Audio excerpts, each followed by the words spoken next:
విజయవాడ హైదరాబాద్ రహదారుల్లో ప్రయాణిస్తున్న వాహనదారులకి good news. Toll ట్యాక్సులు తగ్గాయి. ఎంత తగ్గాయి ఏంటి అనేది చూద్దాం.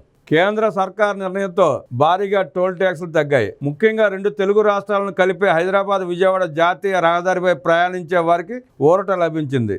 వాహనాలకు టోల్ ట్యాక్స్ తగ్గిస్తూ జాతీయ రహదారుల ప్రాధికార సంస్థ నిర్ణయం తీసుకుంది. హైదరాబాద్ విజయవాడ హైవేపై మంగళవారం ఏప్రిల్ 1 తెల్లవారుజాము నుంచి అమల్లోకి రానున్నాయి. రవాణా మార్గాలు పెరిగిన తర్వాత రోడ్డు ప్రయాణాలు సరదాగా మారిపోయాయి. ప్రయాణ ధోరణి ప్రారంభమైనప్పటి నుండి ప్రజలు మరింత ఎక్కువ రోడ్డు ప్రయాణాలు చేయడం ప్రారంభించారు. అయితే కారు తీసుకుని ప్రయాణం ప్రారంభించాలనుకుంటే ముందుగా మ్యాప్ను చూసి ఆ తర్వాత టోల్ ఎంత ఖర్చు అవుతుందో చూస్తాం.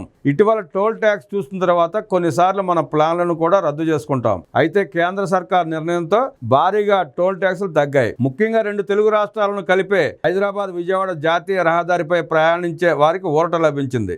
వాహనాలకు టోల్ ట్యాక్స్ తగ్గిస్తూ జాతీయ రహదారుల ప్రాధికార సంస్థ నిర్ణయం తీసుకుంది. హైదరాబాద్ విజయవాడ హైవేపై మంగళవారం ఏప్రిల్ 1 నుంచి అమల్లోకి రానున్నాయి. హైదరాబాద్ విజయవాడ మార్గంలోని 65వ జాతీయ రహదారిపై ప్రయాణించే వాహనాలకు టోల్ ట్యాక్స్ తగ్గిస్తూ NHA నిర్ణయం తీసుకుంది. తగ్గిన టోల్ ట్యాక్స్ ఏప్రిల్ 1 నుంచి అమల్లోకి రానున్నాయి.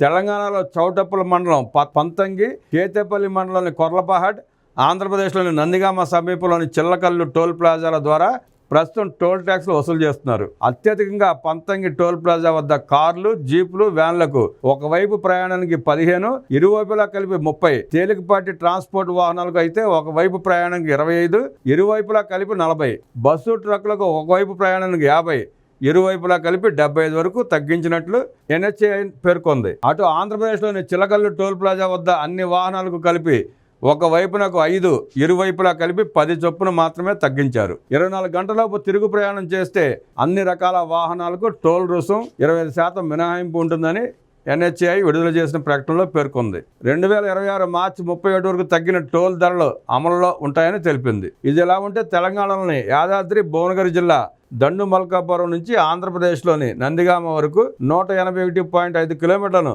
GMR సంస్థ 1740 కోట్లతో BOT పద్ధతిలో 4 వరుసల రహదారి నిర్మించింది. హైదరాబాద్ విజయవాడ జాతీయ రహదారిపై 2012 డిసెంబర్ నెల నుంచి పంతంగి, కొర్లపహాడ్, చిలకల్లు వద్ద ఉన్న 3 టోల్ ప్లాజాల ద్వారా టోల్ వసూళ్లు ప్రారంభమయ్యాయి. 2024 జూన్ 31 వరకు GMR సంస్థ టోల్ వసూళ్లు, రహదారి నిర్వహణను పర్యవేక్షించింది.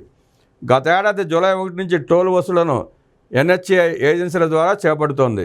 GMR సంస్థ ఉన్నప్పుడు ఏడాదికోసారి టోల్ ట్యాక్స్లను పెంచుకునేందుకు ఒప్పందం ఉండేది.